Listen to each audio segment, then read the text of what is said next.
Hi guys, so I'm actually back in Ciapus. I actually ended the video last time with the car trunk scene, but a lot has happened in the 1 week period. Basically, the plants that I bought was meant for a creative market happening next week. So I posted all of them online in our Tokopedia store, and a lot of them sold out. So I'm back here in Ciapus. I'm here to explore more nurseries and more stores because I'm a little bit more confident with purchasing now. And I did an Excel sheet to show which plants did well, which plants did not do so well. And yeah, so I'm back here. I'm in different nurseries today. I'm at Ciapus bromeliad right now. The Instagram is going to be on the screen. I was greeted here by Nina and we had such a lovely chat. And there's a lot I really want to share about this nursery and the owners of this nursery, because this actually belonged to Pak Chandra, who is a legend here in the plant community in Indonesia, which I will hopefully feature one day in the channel, because I'm actually leveling up right now. Like, if this is a video game, I'm leveling up my skills, my experience, because I'm consider myself an amateur still, and I'm making my way up so that one day I can meet up with this legend, Mr. Pak Chandra. So yeah, I'm surprised. I'm just at his place without knowing. All right, so when you enter the nursery, there's a whole lot of bromeliads back there. There's a Madinila, this one right here, with the red back. This is super rare. It's hard for you to find one of these here. But yeah, look at all those bromeliads there. I'm going to come back here one day to do a bromeliad episode, and they're totally up for it. That's great. And then down here we have some massive bromeliads. These are some of the collector items. So these are the more rare bromeliads. Look at how stunning they are. A lot of nice patterns here. And back there are some really nice rare aeroids. If you know Pak Chandra, he is a collector of all sorts of plants, but mostly well known for his aeroids. So yeah, moving on down here, look at this. This is a whole field of bromeliads. So yeah, I will be, oh my god, look at this. This is so pretty. I will be back here to do a bromeliad episode sometime next year in 2022. Very excited about it. I finally found a nursery I can work with, because bromeliad is a genus that really has eluded me for so very long. But this is actually like 2 hours drive from where we live. There's a lot of toll roads, there's the gas fee, and my business partner's car, when she came here last time, was scratched. Because the alleyway here is so narrow, driving here is such a challenge. And then you have a lot of mosquitoes biting you, and then there's like no toilet here. You have to literally pee in a hole. So a lot of people, I mean, if you guys want to advance, a lot of motorbikes, if you guys want to experience this adventure, I think that's you can. And also because sorry, it's like so narrow here. But because a lot of the nursery owners actually already know who I am, and they know that I have a reputable store, so when they give me the price, it's the wholesale price. But a lot of times you have to negotiate, and if you're here as an end user, the price is going to be a little bit higher. So the only way I can see it making sense for like an end user to come here and shop for plants is if they bought a lot of plants and have really strong negotiating power and can withstand the heat, humidity, and the narrow alleyway. It's quite a journey to be here. Let's just say I don't know how long I can do this. To be honest, I've been back here for the 3rd time in 3 weeks. I can't do this forever. It's very tiring. But yeah, for now, this is what I'm going through, and I'm filming this experience. I'm learning something new every time. So yeah, thank you for coming. I'm going to start with this nursery here.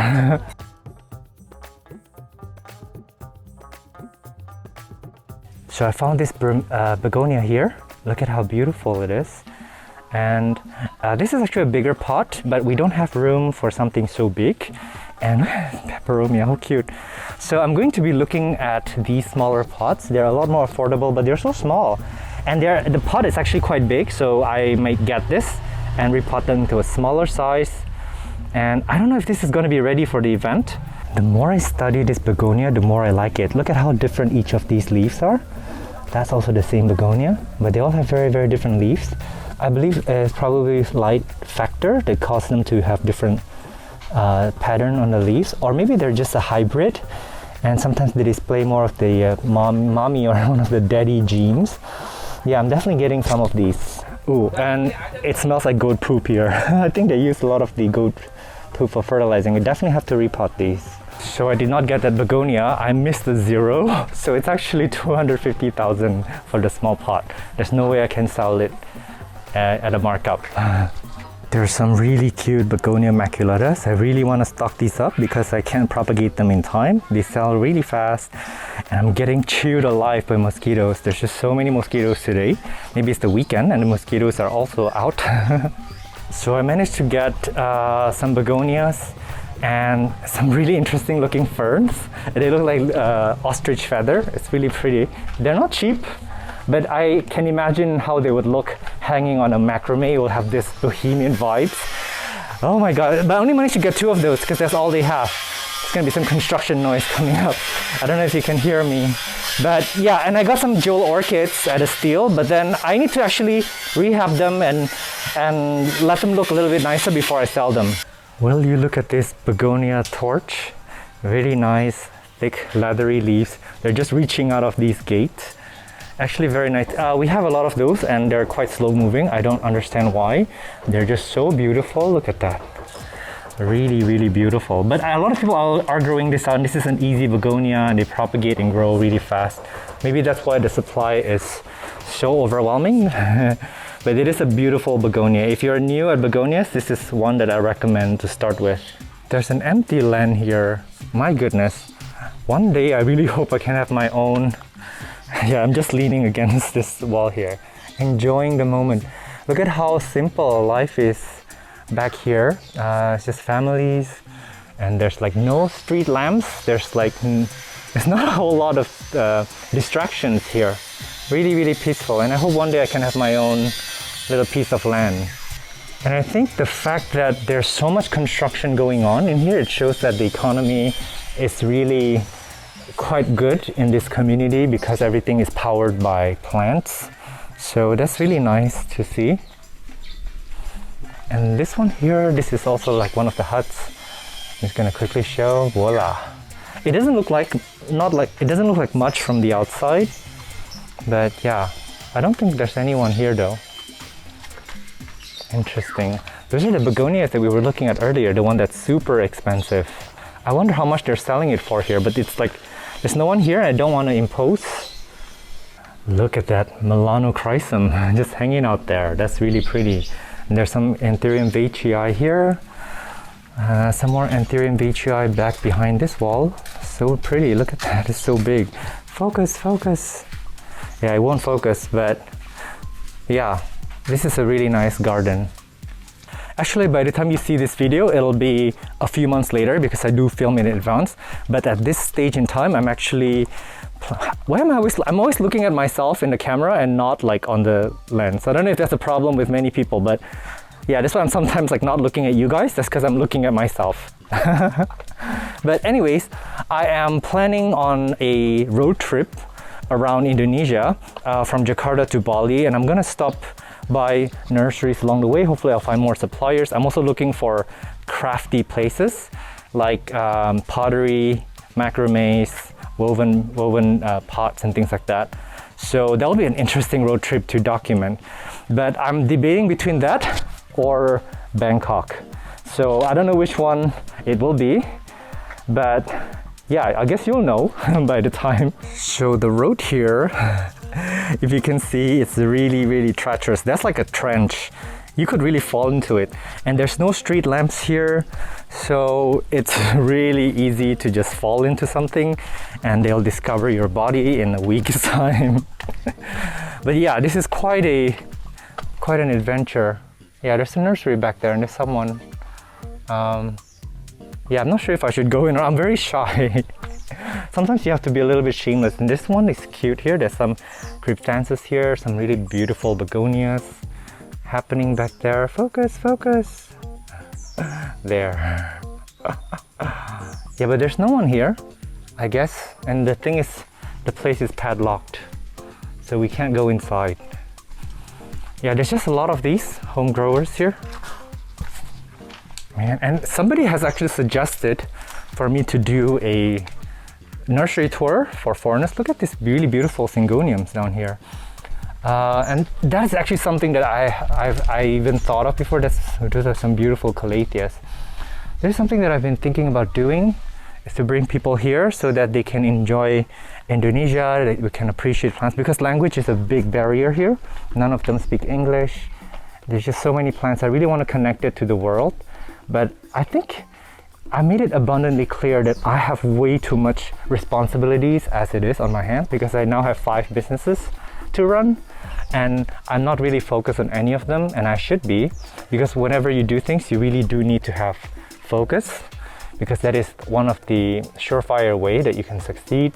So I don't know if I want to take on that. I don't even export plants at this time for the same reason, because I know that I can, if I do take on the exporting, I will probably have to let go of the YouTube. I would have let go of some of my businesses to focus on that.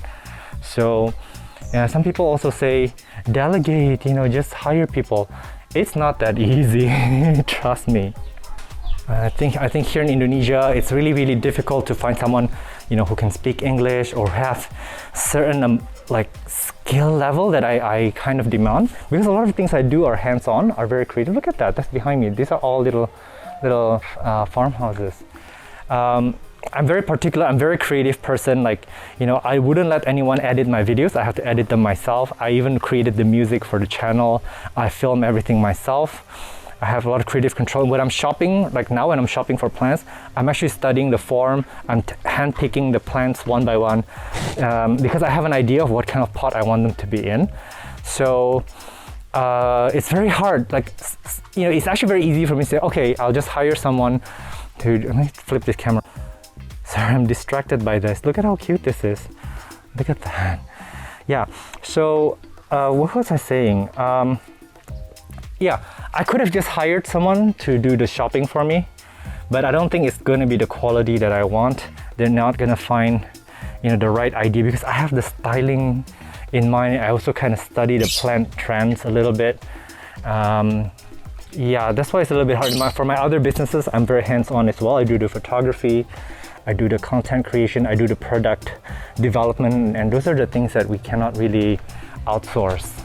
I guess this is going to turn into a very long video because I suddenly found myself so many things to say. I hope you guys can bear with me. But something about the market here, I did talk to a few of the sellers, nursery owners here, and plant market is actually kind of gloomy now. Everything's down.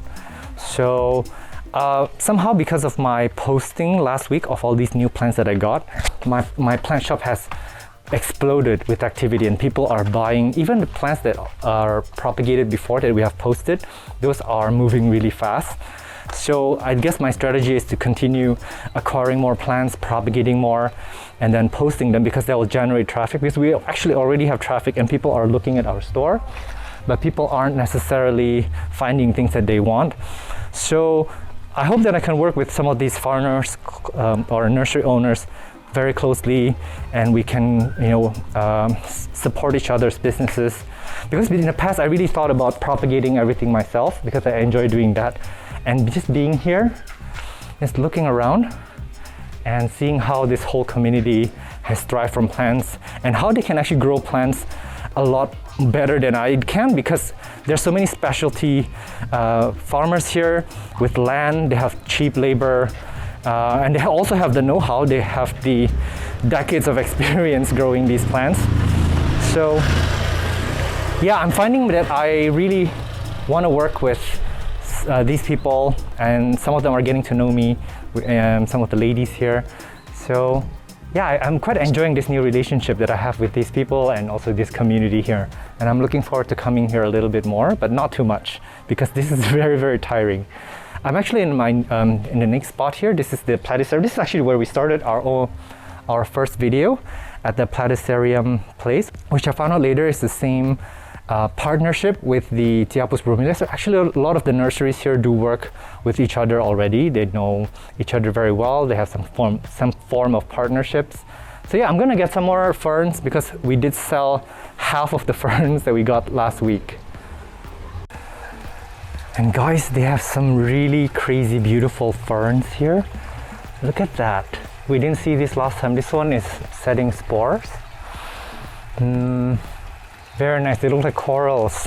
Well, I think because of what we sold before, I think I'm getting a little bit more confident in carrying ferns because they are quite well liked, I think, especially these unique forms. Even these simple ones are actually quite nice. They actually do well indoors too, as long as you can give it some brightness. Very pretty. I don't know, I really want to get into a lot of ferns where possible, but they do require a bit of space. Yeah, so hopefully one day I'll have more space to work with, but I think this is a good nursery to have a long-term partnership with in terms of ferns. Those curly ones back there are also really interesting. Now, of course, there's a lot of platyceriums here. We really want to get into platyceriums as well. I believe this is the Ridleyi. I've been reading up a little bit about them, and there will be a platycerium episode coming up. Look at these ones, they look so funky. Every frond looks different. This is the newly sprouted fronds. It's still unfurling. Look at how they unfurl. Every tip is unrolling. This is really beautiful. This is quite something. Imagine doing like a time-lapse video of that unrolling. Man. So these are the Lea amabilis. I really enjoy these leaves. Such beautiful foliage. They have really healthy specimens of these. And I struggled with mine, but apparently they're quite easy care if I research online. And some of the leaves are darker like this, and I assume that they're grown in lower light. But look at the new leaves that are unfurling. This is the thing that I like about them, is that they really put on quite a show when they're unfurling their new leaves. Look at that. However, when I ask for the price here, I don't think they can give me a good price. There's no way I can have a healthy markup for these. So I cannot carry these, unfortunately. But someday I hope that I will be able to carry these. They're just so beautiful. Aha, this is the Philodendron fabricata phylum. It's really rare to see them in this size. A lot of people fail to grow them into this mature form leaves. They can get bigger than these, but most of the times when we see them in nurseries, they look like this.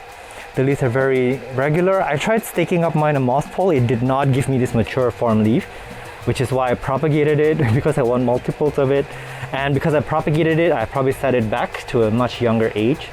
But look at how beautiful this is when you mature it. And they have some really beautiful Epipremnum pinatum variegata right here. Look at this one leaf. This is so massive. And there's quite a lot over there as well. Look at that. They look so nice staked up. This is not easy for them to get split leaves. There you go. Yeah, one day I think the prices will go up on these. That's at least what I think, but I'm sometimes wrong about these things. But yeah, very beautiful. Look at this. This is still hardening. Oh my god, this is still hardening, but it's already put out a new leaf. But yeah, you do really need to give them something to climb on for them to put out fenestrated leaves. Look at these juvenile leaves though. Look at this particular leaf here. My god, it's got such a beautiful variegation on it. Really nice plant. Look at that. This one's so pretty from over here. I don't think I'll be able to carry these because I don't think the markup's going to be good for these plants because they're not cheap to begin with, especially at this size. Please pardon the humming noise behind us. But look at this Madinila. I don't know which species this is, but it's not the ones that we have. But look at the flowers. Look at that. It's got like really beautiful. The flower has flowers basically on the inside. It's so pretty. Oh my gosh. Of course, the most popular one is the Magnifica. But this is quite, and look at the leaf. The leaf is quite nice. This is not the one with the red back. We saw ones with the red back earlier. Yeah, I really want to collect these. They're so pretty. I'm on my way to a Hoya Nursery. It's my first time there. And apparently I have to pass through 45 minutes of these very narrow... This is a two-way road, just so you know. The cars can come from the opposite direction at any time. Holy crap, my driving skill is not amazing, just so you know. Oh my god. Alright, so that was actually a very treacherous and actually a very dangerous drive to get here. There was like a kitten in the middle of the road and someone had to like pick it up so I can continue on. And there were times where I almost hit something and people, like the local people around the area, they helped me, they guided me, through this very crazy terrain. I don't know if I can do that again, that was too scary. But anyways, I'm here at Vernon Nursery. So yeah, it is a trek to get, super hard to get here, but my goodness, I had a chat with Eric, one of the owners here, and he gave me a quick tour And let me just say this, we're going to be doing 2 episodes here in the future. One will be on Hoyas, one will be on orchids. He is actually a hybridizer of orchids, and he's trying to do tissue culture for orchids and Hoyas and other endemic species. My gosh, this guy, he has so much experience, so much passion. He has been doing this since he was a kid.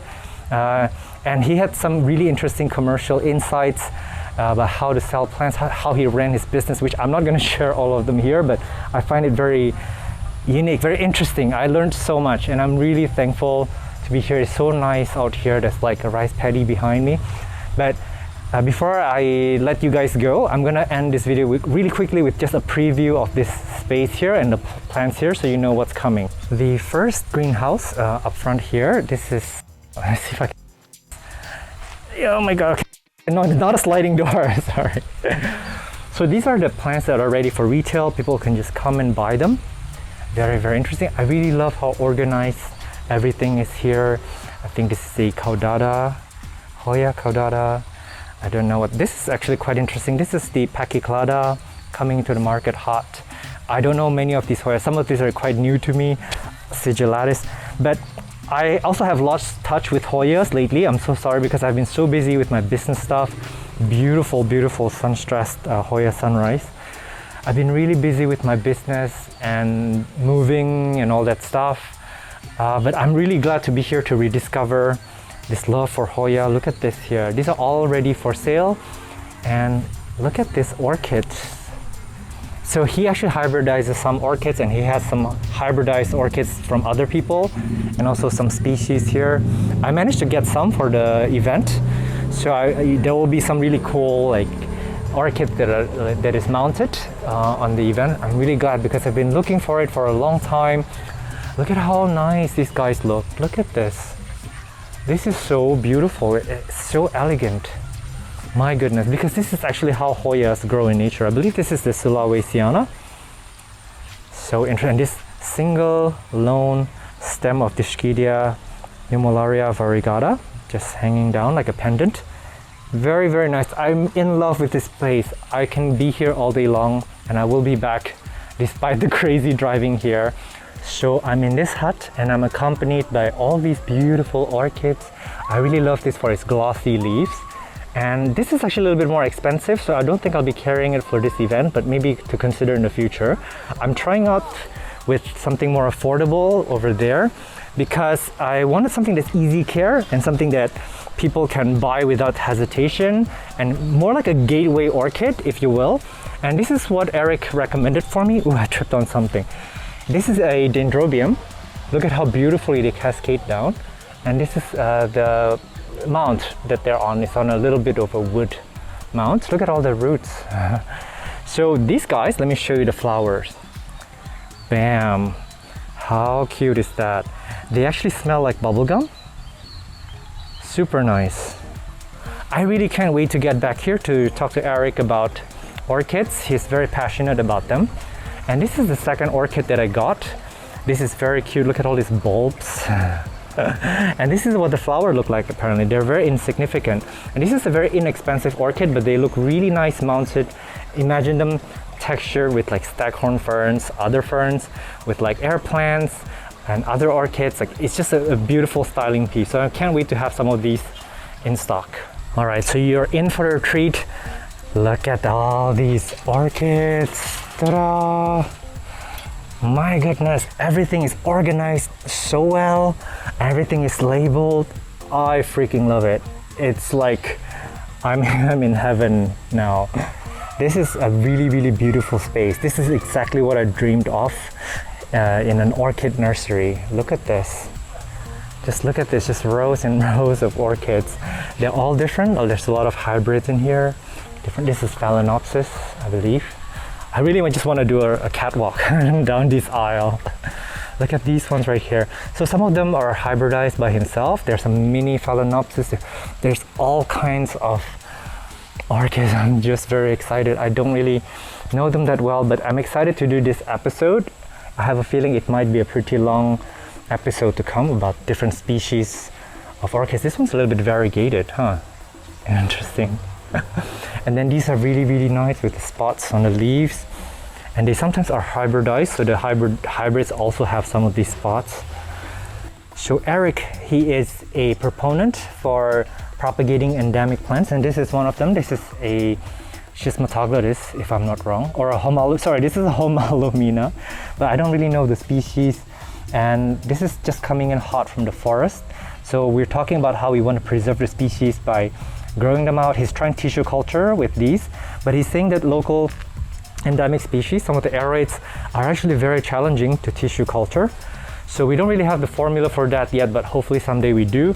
But just like me, he's saying that, you know, a lot of hunters are exporting them for a quick buck, and these plants are becoming quickly endangered. And they're there. We're going to look at that in a minute, but hang on, let me show you this sleeper orchid because it doesn't bloom very often.